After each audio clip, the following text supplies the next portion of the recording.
बारामतीच्या लिमटेक परिसरामध्ये नीरा कालवा फुटला आणि त्यामुळे संत तुकाराम महाराज पालखी महामार्गावर वाहतूक सध्या बंद झालेली आहे।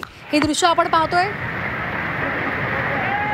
बारामती जलमय झालेली होती। आज या ठिकाणची परिस्थिती नेमकी काय आहे याचा आढावा घेतलाय आमचे प्रतिनिधी जावेद मुलानी यांनी। पाहूयात हा ग्राउंड रिपोर्ट।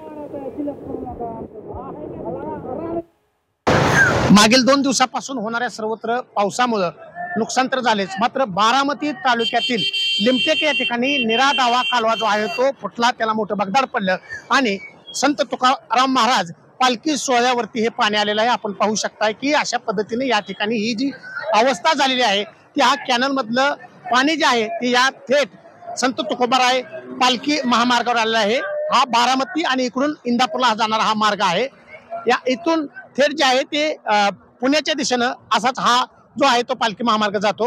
याच्याच अगदी जवळच कॅनल फुटल्यामुळे हे पाणी जे आहे ते शेतकऱ्यांच्या शेतातून, कुणाच्या घरातून, कुणाच्या हॉटेलमधून थेट हे रस्त्याला लागलेलं आहे आणि या ठिकाणी अत्यंत जोखमीतून दुचाकी चालक असतील, चारचाकी चालक असतील, या ठिकाणी जरी पोलीस प्रशासन असलं तरी त्यांना न जुमानता जीव धोक्यात घालून जे आहेत हे दुचाकी चालक जे आहेत ते आतून मार्ग काढताना आपल्याला दिसत आहेत।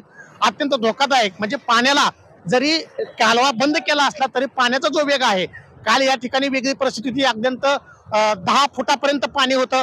आता पाणी हळूहळू जरी ओसरत असलं तरी पाण्याचा वेग जो आहे तो अत्यंत प्रवाह आहे, त्याला एकदम वेगाने पाणी वाहत आहे आणि त्याच्यामुळं जे आहे ते ही यातून धोकादायक वाहनांनी म्हणजे प्रवास करू नये असं देखील सांगण्यात येत आहे।